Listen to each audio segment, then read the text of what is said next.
Hello, welcome back to Chara Harris Online. I am Chara, and I encourage women to grow in their relationship with Christ and to strengthen their faith by studying and learning the Word. So thank you for watching this either on my Facebook page or my YouTube channel, both of which are Chara Harris Online. And we're going to continue our talk of who is Jesus and a look at the Gospel of John.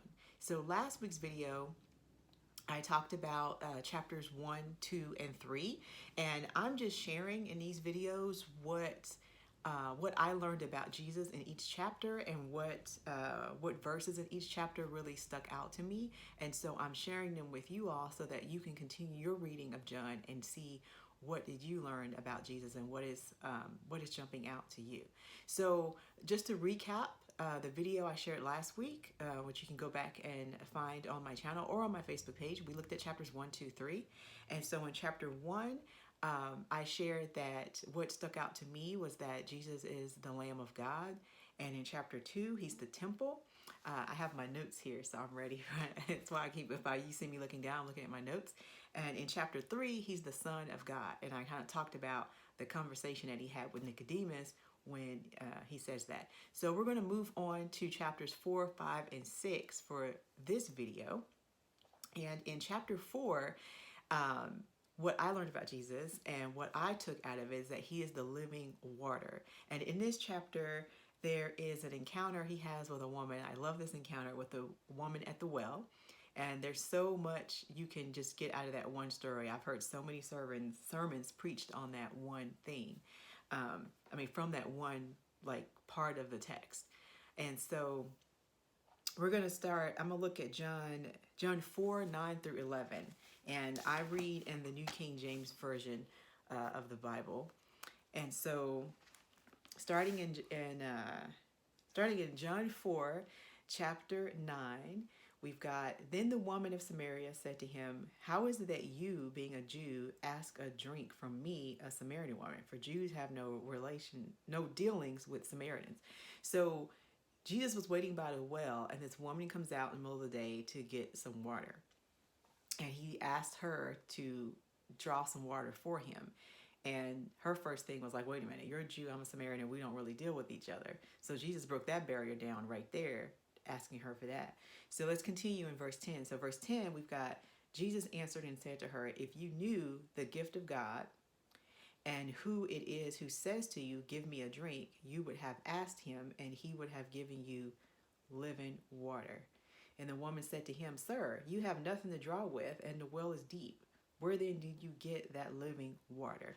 So just in that one conversation, he's revealing himself to her. And of course, she doesn't quite understand it. I don't know if I would have understood it either if I encountered Jesus that way. And he says he's living water, like living water, you know. But that stuck out to me, that we need him every single day of our life, just like you need water. You need water, and you got experts telling us that we should drink a gallon of water a day and 8 glasses a day and things like that. And just as much as we need water, we need to be talking to Jesus and praying and all through our day, because he is the living water.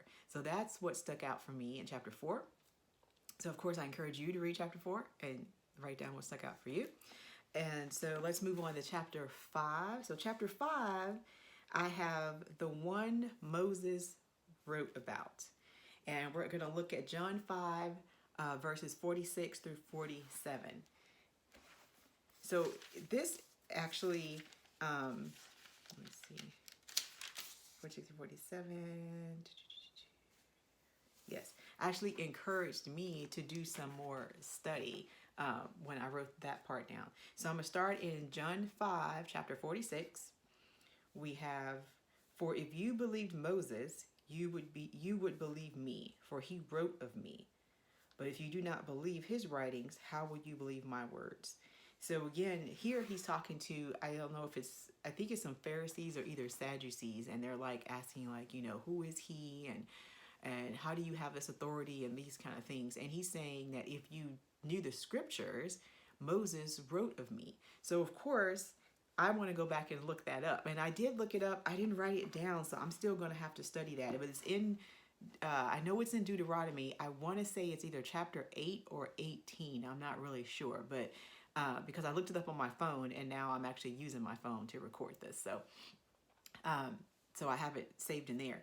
But reading that has encouraged me to go and read that part in the Old Testament in Deuteronomy. And there's so many times where I'm reading the Bible that it opens you up to your curiosity, and you want to learn more, and you want to read more, and you end up reading other parts of the Bible. So I'm going to actually go back and read that part and see how it connects. Like, Moses talking about Jesus, basically probably given a prophetic word or some prophecy to the children of Israel about who was coming next. And so I definitely want to read that. So that stuck out for me. So I wrote that down for chapter 5. So for chapter 6, I have the bread of life. And so I'm going to go to John 6 and verse 25 through 27. And we're going to read there. 25 through 27.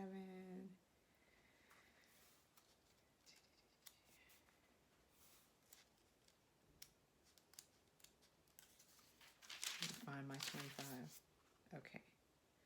Okay, so Jesus goes to the other side, and some people are looking for him and following him. He always had crowds following him. And so we start in verse 25. And when they found him on the other side of the sea, they said to him, Rabbi, when did you come here? Jesus answered them and said, most certainly I say to you, seek me, not because you saw the signs, but because you ate of the loaves and were filled.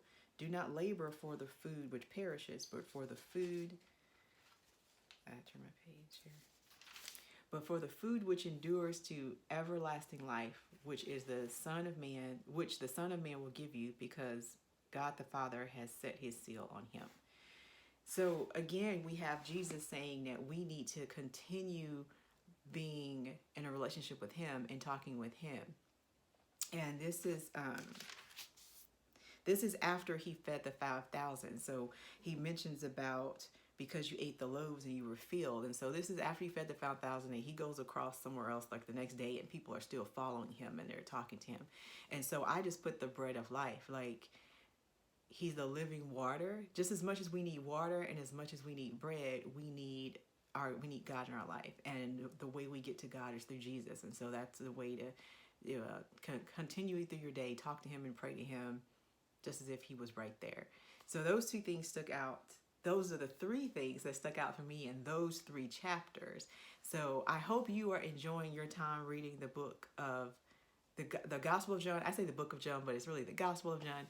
I hope you're enjoying your time reading it as well, and definitely share in the comments what's sticking out to you, like what's really pointing out and making you want to read more, and like making different connections. And that's I love that too, making connections from the Old Testament to the New Testament and different areas in there.